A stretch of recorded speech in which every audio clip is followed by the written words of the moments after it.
Ramen আমার অনেক পছন্দের। সেদিন মিনা বাজারে এই চপস্টিকের রামেনটা দেখে মনে করলাম ট্রাই করা যাক। এর মধ্যে 2 প্যাকেট রামেন ছিল। আমি নর্মালি যেভাবে রামেন ট্রাই করি ঠিক সেভাবেই আমি রামেনটি রেডি করে নিচ্ছি। প্যাকেটে লেখা ছিল নুডলস কেক আর সিজনিং পাউডার একসাথে দিতে, কিন্তু আমার পানিটা একটু বেশি হয়ে গিয়েছিল।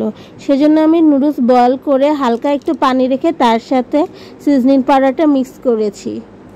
রামেন বয়েল হয়ে গেলে আর একটু পানি শুকিয়ে আসলে এটা একটি বাটিতে নামিয়ে নিব। এটা হট চিকেন রামেন, কিন্তু আনফর্চুনেটলি আজকে বাসায় কোনো চিকেন নেই। তাই আমি শুধু পেঁয়াজ, ডিম আর প্রনসকে হালকা সতে করে নিয়েছি। আমি মরিচ অ্যাড করিনি, ভেবেছিলাম দরকার হলে লাস্টে স্প্রিঙ্কেল করে নেব।